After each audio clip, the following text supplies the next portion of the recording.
before it's too late. From the dark, dirty, unwashed nether regions of the Rust Belt, we ask you to occupy your mind. I am Dracula. Thank you for letting me eat your brain. It is delicious. A little fatty, but very, very good. Thank you for giving me a piece of your mind. Hey, you! Get out of here! Yeah, you, get out! I am Dracula. I don't care who you are! You're a health hazard! Get out! Ah! Get off my head! Get out! Get away from me! I am going to eat your brain. No, you're not! Get out of here! Go! Get out! Boo! Boo! Boo! I say boo to you now! You must be afraid of me now! Boo! Boo! Boo! Boo! Boo-hoo! Get out! Get out now! Go! Before I plunge a stake through your heart. Ugh! Nasty old thing. Looks like it hasn't brushed its teeth in centuries. Yuck. Ugh. Probably carrying some kind of virus. Some kind of bloody virus. Anyway, here we are. Back to occupy your mind. Think for yourself. Think independently. Think critically. What does it mean to think critically? Ask questions. Don't just accept everything you hear. Turn off the TV set. It's hypnotic. It'll put you in a trance. You don't need that. So one thing, just wanted to start out with the show today. Welcome, all my wonderful invisible listeners. Thank you for listening. What I wanted to clarify today is the virus is real, and we're not denying the existence of it. Certainly some people have died from it. It does exist. What we are suggesting is that it's not as dangerous, not as serious as it's being made out to be. It is a coronavirus. It's a new coronavirus they haven't seen before. But the vast majority of people who get it will not die from it. In fact, most people will not have any symptoms at all, or will have very minor respiratory symptoms, and that's it. But the media is making it appear that it's more serious than it is. And we're just asking a question, why? Why are you being melodramatic here and making it seem like this disease is more serious and dangerous and deadly than it actually is? If you look up the actual science of it, and if you look at alternative views, don't just listen to people who are bought and paid for by the pharmaceutical industry, which stands to gain and make a ton of money off of this. Oh, you're being cynical! Oh, you're being a conspiracy theorist! No, I'm actually thinking. We have had a problem here in the United States in particular with big business controlling everything. Everything. They control everything in this country. They control our educational system. They control our healthcare system. And now it's really getting serious, people. We need to resist this. So I'm just going to start out by saying what, I don't have a very big platform here, but I'm still going to say, for what it's worth, what I think we need to do. First of all, we need to overturn the 1986 law, the National Childhood Vaccine Injury Act from 1986, signed by Ronald Reagan. We need to overturn that law. Basically, that law immunizes the immunizers. It basically makes the pharmaceutical industry immune to being held accountable. And we know, anybody who knows anything about human behavior, human psychology, we know that power corrupts, and you should never give somebody a lot of power with no oversight and no accountability. This is the pharmaceutical industry having no accountability. They can basically produce these vaccines. They might have mercury or aluminum or other substances in them that are dangerous, that are deadly. And we're told that they're safe. Of course, they're going to say that, but they're not safe, people. They're not. Okay, and the pharmaceutical industry started this big campaign, the anti-vaxxers, and stereotyping people like myself. I just found out about this stuff, and I just had an open mind about it. That's all. And just in looking into it, I'm finding, yes, it's true. Just like they put a lot of chemicals in our food, and some countries ban some of the things that are put in our foods here in the United States, but our government allows some of these substances to be put in our foods that are dangerous, that are causing people to get health problems. And now we're supposed to trust this government that allows cancer-causing agents to be put in our food. We're supposed to trust that this government is now looking out for our health. And also, we're supposed to believe them when they claim they care about the elderly. What do we do to the elderly here in the United States? We throw them in nursing homes where they're just left to die. It's terrible. Terrible. And actually, there's a friend of my family who's in a nursing home, and I can't visit this person. And this person's just being left to die, to rot away, with no contact with people who love this person and care about this person. That is going to shorten this person's life. So anyway, that's the first thing we need to do. We need to overturn that law. The second thing we need to do is we need to ban advertising on the part of the pharmaceutical industry. They should not be allowed to advertise.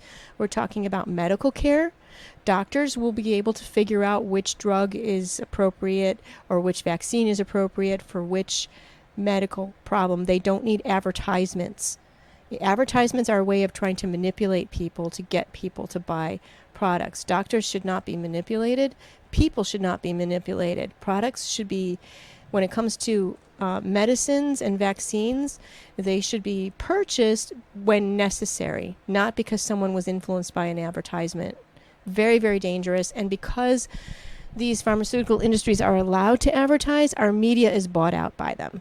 So we're not getting accurate information about the potential dangers of vaccines. We're not getting accurate information about this new coronavirus either, because the pharmaceutical industry has a huge influence over the information that we have access to. The third thing is we need to take away their right to donate money to politicians, to schools, to healthcare facilities, healthcare managers. We need to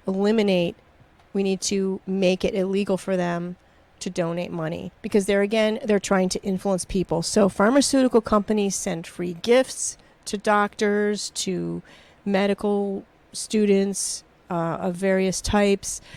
They're sending free gifts to schools and to politicians, to influence politicians and their decisions. And that's why a lot of drugs get put on the market that shouldn't be, and a lot of medical devices get put on the market that shouldn't be. So we need to get, in my opinion, those three things. Okay, and I'm going to add one more item. Number 4, the Patriot Act. We need to repeal the Patriot Act, and maybe we'll talk about this in a future episode. But basically, the Patriot Act took away our Fourth Amendment right to privacy. It enables the government to spy on people without a warrant.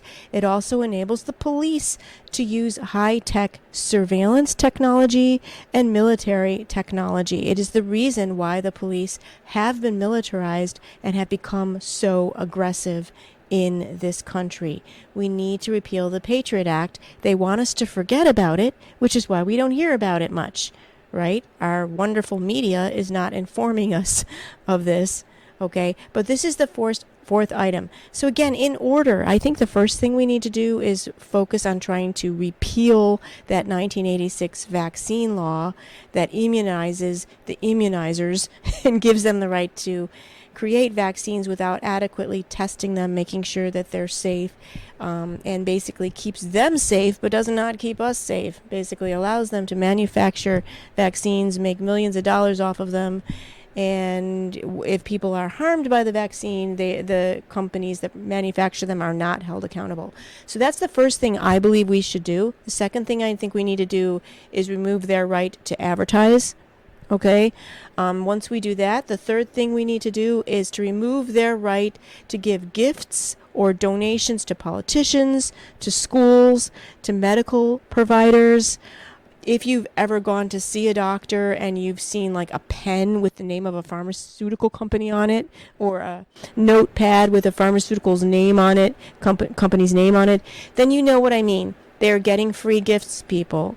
Okay, and that is advertising. It's a form of advertising, and it's a way to manipulate the minds of patients and doctors both. Okay, so we need to eliminate their right to give gifts and donations. It's another form of advertising, and they should not be allowed to advertise. And then the fourth thing we need to do is repeal that Patriot Act, which is what removed our right to privacy.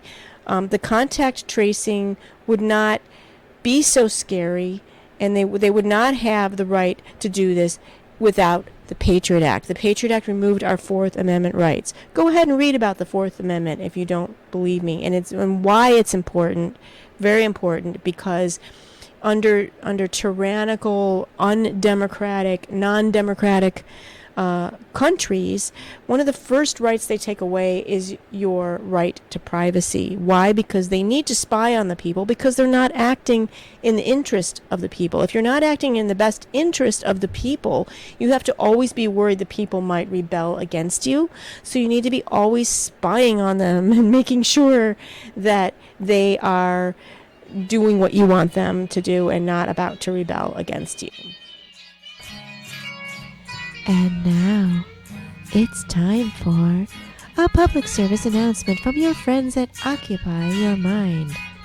Worried about losing your mind, or perhaps you don't mind? Feel compelled to conform, to do what everyone else is doing? Think you need to do what the authority figures tell you to do? What the authorities tell you to do? Don't be afraid to think. Don't be afraid to think deep thoughts and ask deep questions.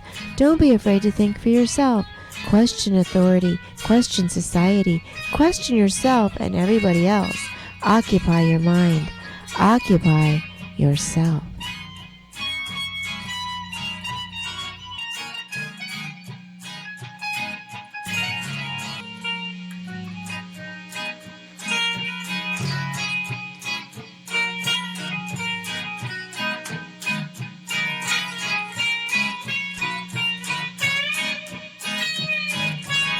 Alright, so for the second half of the show, I wanted to talk about the two types of progressives that I have seen over and over again here in the United States of America.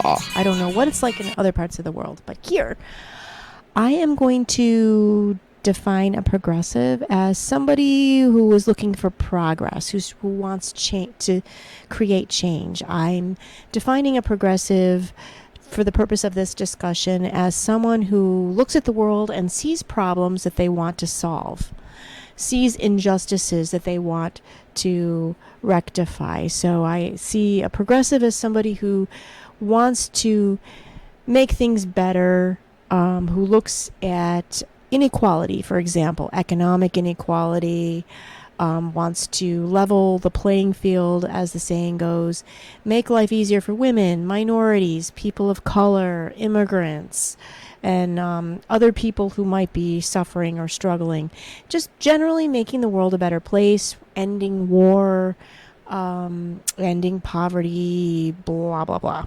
So that is how I would define a progressive. Progressives also tend to want to preserve nature, tend to care a lot about the environment, want us to have access to better quality food and things like that. So there are a lot of different types of progressives. There's some people who care a lot about protecting the environment and making sure our food is healthy and nutritious and not having a lot of chemicals and additives put into it, but they don't necessarily care about economic inequality.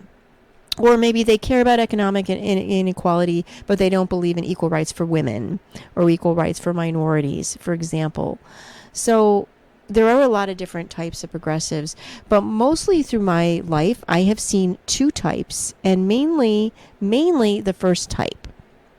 Before I get into that, I'm going to ask a question.